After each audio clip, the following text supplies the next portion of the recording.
열왕기하 17장 24절에서 41절 말씀입니다. 오늘은 특별히 북이스라엘이 이제 멸망한 이후에 또 어떤 일이 그 땅에서 벌어졌는지 함께 살펴보기를 원합니다. 먼저 24절부터 25절까지 한 목소리로 함께 받들어 읽겠습니다. 아수르 왕이 바벨론과 구다와 아와와 하맛과 스발와임에서 사람을 옮겨다가 이스라엘 자손을 대신하여 사마리아 여러 성읍에 두매 그들이 사마리아를 차지하고 그 여러 성읍에 거주하니라. 그들이 처음으로 거기 거주할 때에 여호와를 경외하지 아니하므로 여호와께서 사자들을 그들 가운데 보내심에 몇 사람을 죽인지라. 아멘. 오늘 우리가 이제 함께 묵상해야 될 말씀은 북이스라엘이 이제 멸망한 후에 그리고 그 땅에서 여전히 하나님께서 일하고 계시고 또 그 땅의 사람들은 어떻게 하나님을 떠나서 세상과 또 이렇게 연합되었는지 이런 모습들을 오늘 말씀을 통해서 보게 됩니다. 오늘 본문을 살펴보면 처음으로 우리가 이제 마주치게 되는 본문이 그 내용이 혼혈주의입니다. 한번 살펴보도록 하죠. 방금 읽은 말씀인데 아수르 왕이 이제 북이스라엘은 아수르라고 하는 나라에 이제 멸망당했기 때문에 그 북이스라엘도 사마리아 성읍 이런 데는 다 아수르 왕이 이제 통치하는 통치 영역에 들어간 것이죠.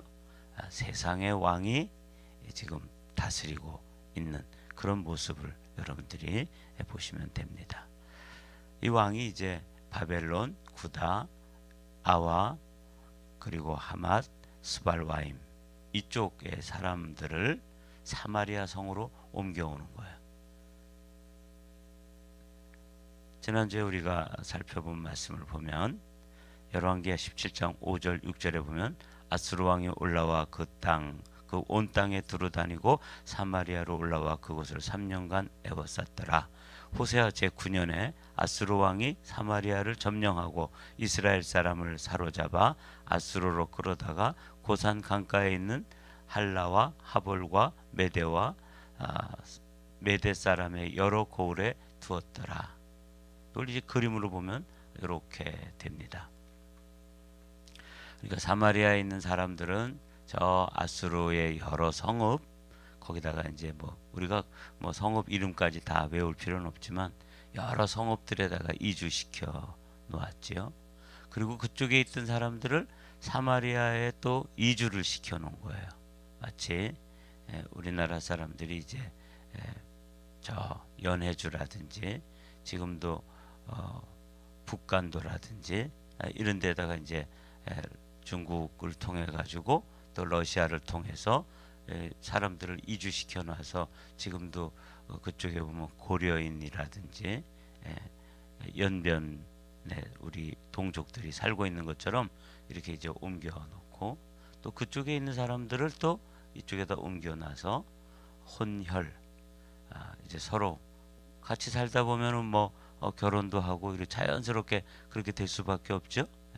이제 이게 첫 번째로 이 아수르 왕이 사용했던 정책이 이주를 통해 가지고 서로 이제 섞어 버리는 거죠. 맨 처음에는 이제 그 혼혈, 통혼을 통해 가지고 서로 결혼하게 하고 이렇게 하면서 그 어떤 그 혈통을 정체성을 이제 혼돈시켜 버리는 거죠. 섞어 버리는 것입니다.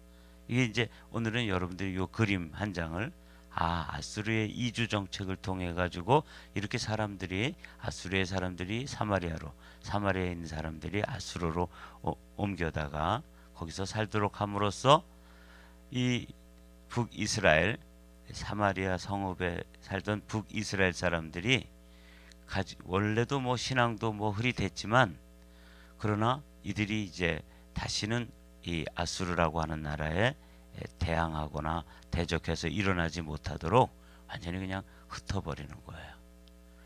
우리나라에도 이제 일제 강점기에 창씨 개명, 그러니까 이제 성을 바꾸고 이름을 일본식으로 바꾸고 또 한글을 못 쓰게 하고 또 언어를 사용하지 못하게 하고 이렇게 함으로써 그 민족 고유의 혼, 민족 혼이라고 그러죠.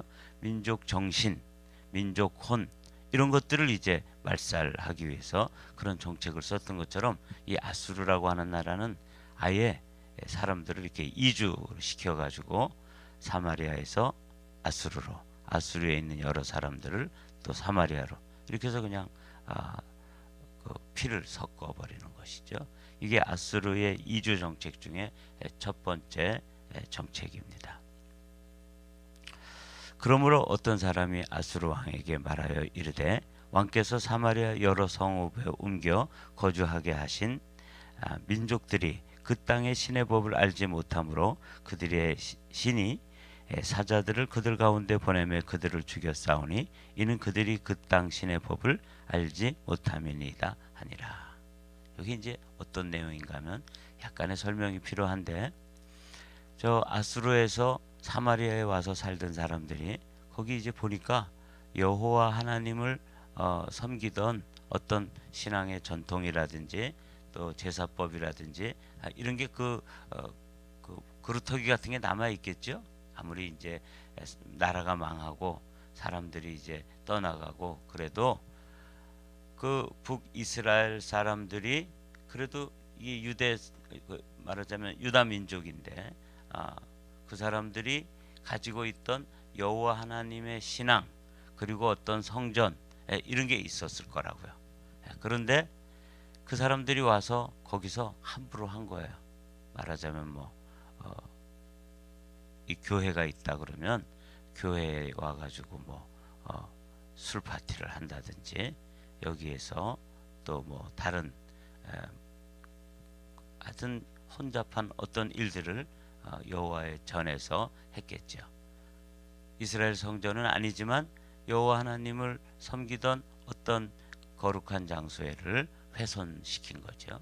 그랬더니 하나님께서 사자들을, 여기 사자라는 게 이제 진짜 라이온이에요. 사자가 나타나 가지고 이스라엘 백성 그 이방 민족에서 이주해 온 사람들을 물어서 해했다. 이게 이제 25절의 말씀이에요. 잠깐 살펴볼까요? 여기가 아니죠. 그들이 처음으로 거기 거주할 때에 여호와를 경외하지 아니하므로 여호와께서 사자들을 그들 가운데 보내시며 몇 사람을 죽인지라. 이런 이야기입니다. 그러니까 그들은 여호와의 하나님을 경외하는 전을 아주 우습게 여긴 거예요. 그래서 이방 민족이니까 또 하나님을 섬기는 법도를 모르니까 와가지고 아무렇게나 했다는 것이죠. 자신들이 섬기던 방식으로, 자신들의 신을 섬기는 방식으로 거기 와서 음란하게 행하기도 하고 거기서 하여튼 세속적으로 그 장소를 더럽혔던 거죠. 그래서 사자들을 동원해서 하나님께서 그들을 징계하셨을 때 지금 이제 그들이 이게 조금 사건이 컸던 것 같아요. 그러자 이제 저 아수르에 있는 왕에게까지 이 사건이 통보가 되고 보고가 되는 게 26절 말씀이에요. 그러므로 어떤 사람이 아수르 왕에게 말하여 이르되 왕께서 사마리아 여러 성읍에 옮겨 거주하게 하신 민족들이, 아까 지도 기억나시죠? 그 아수르로부터 이제 북이스라엘의 수도인 사마리아에 이주시킨 사람들, 그 사람들을 말하는 거죠. 그 땅의 신의 법을 알지 못함으로. 그 땅의 신의 법이 어디냐면 여호와 하나님을 섬기는 율법이라든지 이런 걸 말하는 거예요. 그걸 잘 몰라가지고 그 장소, 거룩한 장소, 그 장소에 들어가서 아무렇게나 그 장소를 훼손시켰던 어떤 일들로 인해서 그들의 신이 사자들을 그들 가운데 보내며 그들을 죽였사오니 이는 그들이 그 땅의 신의 법을 알지 못함이니이다 하니라. 어떤 상황인지 아시겠죠? 이주해 온 사람들이 함부로 한 거죠. 말하자면 지금도 하나님의 교회가 있는데 그 땅을 점령한 이방인들이 또는 무슨 무슬림들이 들어와서 그 교회를 아무렇게나 세속적인 방법으로 막 함부로 짓밟아 버렸을 때, 그때 하나님께서 사자를 동원해서 그들을 징계했다 그 말이에요. 이 아스루 왕의 처방법이 참 흥미로워요. 아스루 왕이 명령하여 이르되 너희는 그곳에서 사로잡아온 제사장 한 사람을 그곳으로 데려가되 그가 그곳에 가서 거주하며 그 땅의 신의 법을 무리에게 가르치게 하라 하니, 이에 사마리아에서 사로잡혀간 제사장 중 한 사람이 와서 베델에 살며 백성에게 어떻게 여호와 경외할지를 가르쳤더라. 형식적으로는 뭐 다 갖춘 것 같아요. 그 땅에 이주해 온 사람들이 그 땅에 섬기던 여호와 하나님의 법도를 잘 모르니까 그래? 그러면 우리가 사로잡아 온 사람들 중에서 그 아수르로 이주해 온 사람들 중에서 제사장이나 그런 것들 좀 가르쳐 줄 만한 사람이 있을 거 아니야? 그 사람 데려다가 그런 거 가르치라 그래. 그래서 이제 말하자면 목회자 한 명이 또 다시 이제 자기가 살던 본국으로 돌아가서 베델에 거하면서 거기서 이제 목회를 하게 되었다. 이렇게 이해하시면 돼요. 근데 이게 이제 문제예요. 이 제사장이 어떤 제사장이냐고 말이죠. 이 제사장을 제가 열왕기상 12장에서 여러분들이 이미 살펴본 말씀인데 한 번 더 읽어보죠. 그가 또 산당들을 짓고, 이 그가 누구냐면 여로보암이에요. 여로보암 1세 첫 번째 여로보암 왕 이야기예요. 열왕기상이니까 그쯤으로 돌아가겠죠. 또 그가 또 산당들을 짓고 레위 자손 아닌 보통 백성으로 제사장을 삼고, 그 여로보암이 했던 악행 중에 이제 이런 것이 있다는 것을 이미 살펴보았습니다. 여덟째 달 곧 그 달 15날로 절기를 정하여 유다의 절기와 비슷하게 하고, 이거 문제죠? 비슷한 것, 이거 진짜가 아닌 거죠. 제단에 올라가되 베델에서 그와 같이 행하여 그가 만든 송아지에게 제사를 드렸으며 그가 지은 산당의 제사장을 베델에서 세웠더라. 자기 멋대로 제사장들이 세워진 거예요. 이때 진짜 제사장들, 정말 정통 하나님 여호와 하나님을 믿는 신앙에 서 있던 사람들은 다 남유다로 가버렸습니다. 신앙의 그 자신들의 믿음을 위해서, 믿음을 지키기 위해서 남쪽 유다로 다 가버리고, 북쪽 이스라엘은 제사장들이 있었는데 보통 백성 레위 자손이 아닌 사람들, 이 레위 자손 특별히 아론의 후손으로 된 제사장들은 율법에 정통하고 그야말로 율법 하나님의 말씀에 정통했단 말이죠. 그러나 일반 사람들도 제사 지내는 거 워낙 많이 보고 듣고 그렇기 때문에 그냥 흉내는 낼 수 있을까요? 없을까요? 다 낼 수 있습니다. 가보면 뭐 송아지 잡는 거, 그 다음에 그거 해가지고 불 태워서 이렇게 화제로 드리는 거, 그런 거 다 레위인이 아니라도, 정통 제사장이 아니라도 다 보고 들은 거 뭐 뻔한 거 아니에요? 그건 뭐 아무렇게나 할 수 있는 건데, 그래서 이렇게 이제 지금 요 이스라엘에서 애굽이 아니라 아수르로 이주해 갔던 이 제사장, 이 사람 사실은 좀 안타깝지만 문제가 있는 사람이에요. 근데 그 사람을 세워가지고 백성에게 어떻게 여호와 경외할지를 가르쳤다. 이 어처구니 없는 일이 일어나는 거죠. 무허가 신학교를 졸업해서 이게 뭐 그냥 목사 안수를 언제 받았는지도 알지 못하는데 이렇게 해가지고 대충 목회하도록 하는 오늘의 현실과 비슷한 그런 모습이에요. 이를 통해 가지고 이제 이들을 가르쳤는데 거기서 이제 뭐가 나오는지 한번 보도록 하죠. 그러나 그렇게 가르쳤는데 그러나 이렇게 나와요.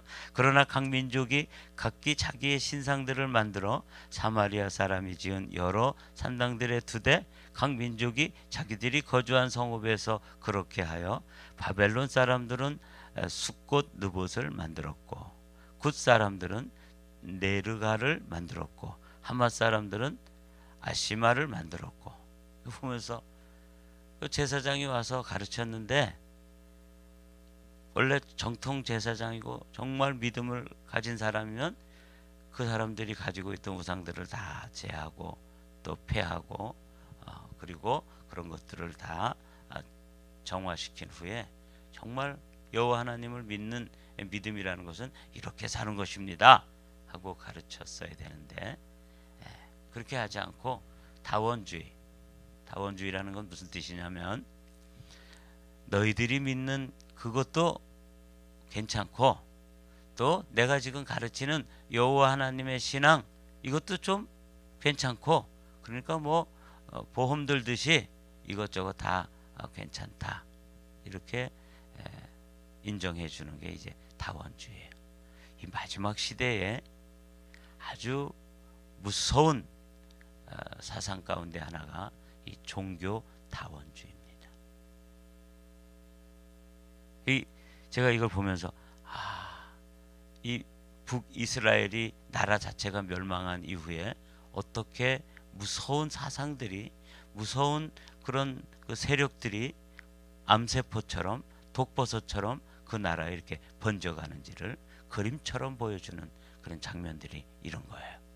바벨론 사람들은 숫곳 느봇, 굿 사람들은 네르갈, 하맛 사람들은 아시마.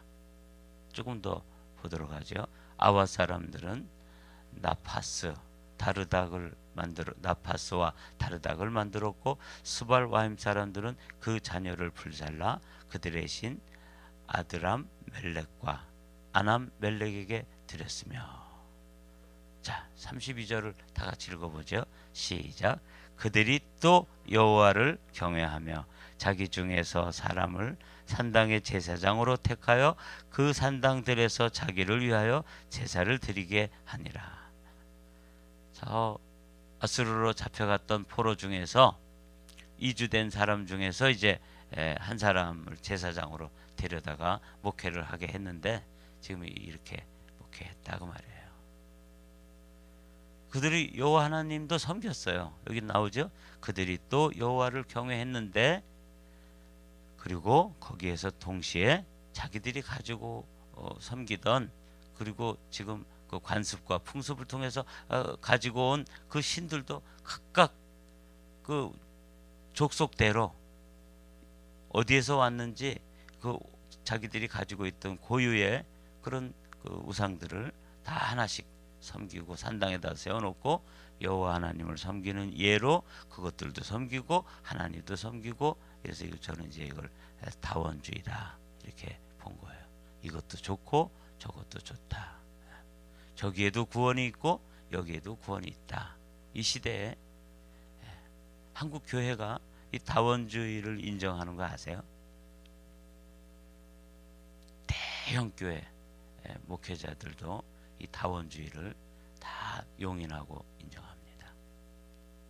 참 무서운 사상인데 이게 오늘날에만 있었던 게 아니라 벌써 북이스라엘이 멸망한 그 사마리아 땅에 이런 무서운 사상들이 들어와서 그냥 이래도 좋고 저래도 좋은 그렇게 이제 신앙에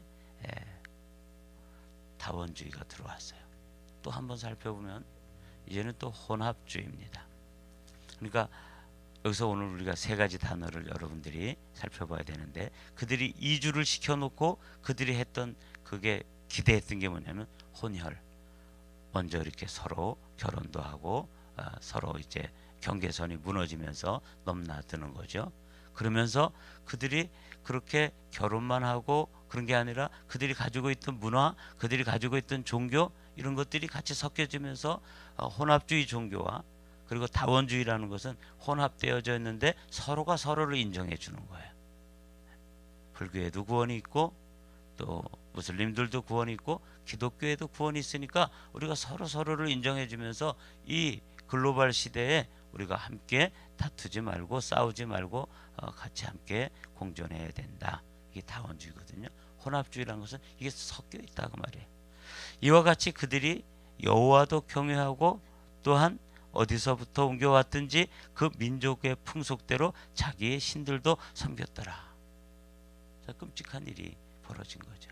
이스라엘이 멸망한 후, 나라가 무너진 후에 그 나라에 지금 나타나고 있는 현상들이에요. 여러분, 이게 이제 남의 이야기가 아니에요. 우리 한 사람 한 사람도 하나님의 나라인 거 아시죠? 하나님의 나라. 우리가 사실은 한 분 한 분이 교회이며 동시에 킹덤 오브 갓이에요. 왜? 하나님 우리를 통치하시니까. 그런데 우리가 요 나라인데, 요 나라도 믿음이 무너지고 신앙이 무너지고 나라가 망하잖아요. 하나님의 나라가 무너지고 경계선이 흐트러지면 여기에 이제 이런 현상들이 들어오는 거야. 뭐 하나님을 믿는 믿음도 적당히 가져야죠. 그리고 어떻게 해요? 세상에 또 좋은 것들, 그런 것들도 또 섬겨야죠. 이게 이제 여호와도 경외하고. 아주 이게 여기 다 나와 있더라고요. 제가 말씀드렸던 여호와만 섬기는 것, 여호와도 섬기는 것, 이게 다 나와 있어요. 쭉 읽어보면 나와요. 이와 같이 그들이 여호와도 경외하고 또한 어디서부터 옮겨왔든지 그 민족의 풍속대로 자기의 신들도 섬겼더라. 그들이 오늘까지 이전 풍속대로 행하여 여호와를 경외하지 아니하며 또 여호와께서 이스라엘이라 이름을 주신 야곱의 자손에게 명령하신 율례와 법도와 율례와 율법과 계명을 준행하지 아니하는도다. 옛적에 여호와께서 야곱의 자손에게 언약을 세우시고 그들에게 명령하여 이르시되 너희는 다른 신을 경외하지 말며 그를 경배하지 말며 그를 섬기지 말며 그에게 제사하지 말고 오직 큰 능력과 편팔과 너희를 애굽에서 인도해 내신 여호와만 경외하여 그를 예배하며 그에게 제사를 드릴 것이며. 그래서 좀 노란 하이라이트를 했으면 좋았을 텐데 제가 못했네요. 여기 보면 앞에는 여호와도 섬기고 이렇게 나오죠. 여호와도 경외하며. 근데 여기 진짜 오리지널 하나님의 율법, 하나님의 법도는 뭐예요? 여호와만 경외하라. 이게 좀 배타적이고 어떻게 보면 좀 이 다원화된 세계 속에서 지금 한국에도 이 동남아시아로부터 또는 뭐 여러 다양한 그 다민족들이 들어와서 살게 되어 있어요. 지금도 이제 배달의 민족 무슨 뭐 백이민족 혼자 살지 못하게 되어 있잖아요. 상황이. 자, 근데 그들이 지금 뭘 가지고 들어오냐면 그들이 섬기던 믿음을, 그런 신앙 체계, 종교를 가지고 들어왔어요. 자, 그러면 그걸 어떻게 해야 되느냐? 다원주의에서는 이건 기회예요. 그래, 그들도 인정해주고 우리도 인정해주고 이렇게 하면서 여호와도 섬기고 그들의 신들도 섬겼다 하는 이게 이제 아주 편리한 방식이죠. 여호와도 경외하며 자신들이 그대로 자신의 신들도 섬겼더라. 이렇게 되어 있는 게 33절인데 하나님의 법은 여호와만 경외하라. 그게 굉장히 시대착오적이고 또 이 시대에 이렇게 자기 주장만 해가지고는 어떻게 이런 다원화된 다양한 문화를 가진 사람들과 어떻게 함께 살겠어요. 근데 이제 이게 이 배타주의가 이게 사실은 사람들에게 비난을 받고 있는 문제잖아요.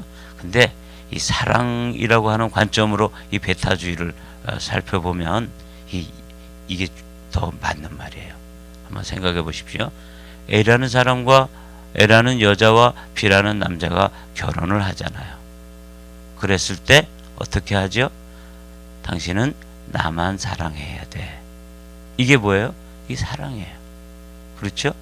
그런데 나도 사랑하고 이 다원주의라고 그러면 그런 사상으로 이 사랑이라고 하는 결혼이라는 관점을 이해해 보면 나도 사랑하고 이웃집 아줌마도 사랑해도 돼.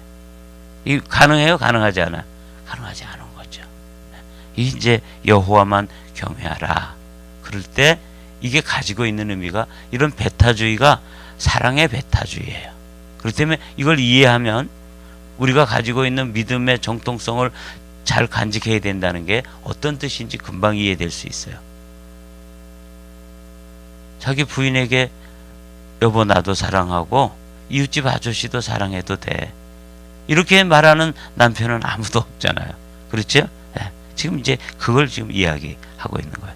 또 여호와가 너희를 위하여 기록한 율례와 법도와 율법과 계명을 지켜 영원히 행하고 다른 신들을 경외하지 말며 또 내가 너희와 세운 언약을 잊지 말며 다른 신들을 경외하지 말고 오직 너희 하나님 여호와만 경외하라. 여기 이제 노란 하이라이트를 했어요. 여호와만 경외하라. 여호와도 경외하라. 한 글자예요. 하나는 도, 하나는 만인데 이렇게 큰 차이가 있는 것이죠. 방금 말씀드린 대로 이 말씀을 우리의 결혼, 가정에다가 비유해보면 아주 금방 이해될 수 있다고요. 그렇죠? 여보 당신 나 사랑하지? 나도 사랑하고 이웃집 아저씨도 사랑해도 돼. 당신은 뭐 자유분방한 여성이니까 신 여성이니까 뭐 그래도 돼. 이건 사랑이 아니죠. 그렇죠? 네, 이런 거예요. 주님이 우리를 사랑하실 때 왜 여호와만 경외하고 여호와만 섬기라고 그러는지 그걸 사랑이라고 하는 관점으로 이해하면 이게 배타주의가 아니에요. 뭐 굳이 배타주의라고 이야기한다면 사랑의 배타주의다. 사랑을 근본으로 한 배타주의를 우리에게 요구하고 계신 거죠. 오직 너희 하나님 여호와만을 경외하라. 그가 너희를 모든 원수의 손에서 건져내리라 하셨으나 이제 결론이에요. 그러나 그들이 듣지 아니하고 오히려 이전 풍속대로 행하였느니라. 이 여러 민족이 여호와를 경외하고 또 그 아로 새긴 우상을 섬기니 그들의 자자손 손에 그들의 조상들이 행하던 대로 그들도 오늘까지 행하니라. 이 서글픈 참 슬픈 역사가 사실은 오늘에도 그대로 있는 거죠. 한국에도 지금 이 혼합주의 이 마지막 시대에 가장 무서운 적이 뭐냐면 종교 혼합주의와 종교 다원주의입니다. 그리고 한 가지를 더 이광복 교수라는 분은 이렇게 얘기하더라고요. 민주주의다. 자기 소견에 옳은 대로 사람들의 백성들이 자기가 주인이 되어가지고 백성들이 주인이 돼 하나님이 주인이 되어야 되는데 자기가 자기 주인이 되는 것. 그분은 이제 좋은 의미에서 민주주의가 아니라 나쁜 의미에서의 민주주의죠. 그거를 이야기하고 있었습니다. 사랑하는 성도 여러분, 오늘 아침에 이 북이스라엘이 멸망한 이후에 그 북이스라엘의 형편, 사마리아의 형편. 그래서 이제 PIP 좀 빼주겠어요? 이 사마리아 사람들이 왜 남유다 사람들이 사마리아 사람들을 경멸하고 그들을 이제 무시하고 그렇게 됐는지 신약 시대를 우리는 여기서 이제 이해할 수 있는 거죠. 그들은 혼혈, 혼합, 다원이라고 하는 이 무서운 이 풍조에 의해 가지고 그들은 정통 신앙을 버렸던 사람들입니다. 오늘은 제가 이 말씀을 이 갈라디아서에 있는 말씀으로 정리를 하겠습니다. 그리스도의 은혜로 너희를 부르신 이를 이같이 속히 떠나 다른 복음을 따르는 것을 내가 이상하게 여기노라.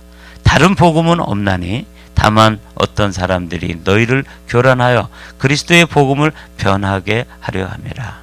살짝 변개된 것, 살짝 고쳐가지고 비슷한데 아닌 것. 이것을 이제 사도 바울 시대에도 그런 풍조가 있었던 게죠. 그래서 그걸 다른 복음이다 그랬어요. 그러나 우리나 혹은 하늘로부터 온 천사라도 우리가 너희에게 전한 복음 외에 다른 복음을 전하면 저주를 받을지어다. 이제 이 시대에 이게 다른 복음인데 아까 말씀드린 혼혈, 혼합, 다원 이게 다른 복음이에요.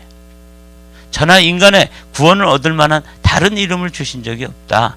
이렇게 주님께서 말씀하셨는데 그러나 다른 이름도 괜찮다고 얘기하는 것이죠. 이게 다원주의예요.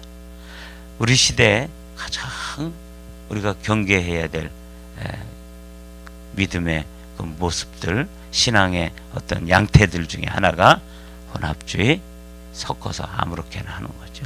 다원주의, 너도 좋고 나도 좋고 이렇게 하는 것이죠. 이게 이제 우리가 이 시대에 살아가면서 이거 극복해야 될 문제인데 이게 교회 안에 다 들어와 있어요, 사실은. 그래서 제가 오늘은 이 말씀을 다른 복음이라고 하는 이 한 단어로 요약을 해서 여러분들이 우리 시대에 이제 우리 시대의 풍조로 만연되어가는 이런 현상들을 예의주시하면서 믿음의 어떤 그 믿음의 정체성을 잘 간직하는 이 말세 성도에게 있어서 이 마지막 때를 살아가는 성도로서 아주 지켜야 될 중요한 것 중에 하나는 복음의 순수성을 지켜내는 것입니다. 진리를 지켜내는 것입니다. 오늘 아침에 이렇게 소수의 사람들만 모여서 이 말씀을 나누지만 이 말씀이 여러분들의 마음속에 아주 중요한 진리의 잣대로 잘 정립되어 있게 되시기를 주님의 이름으로 축복합니다.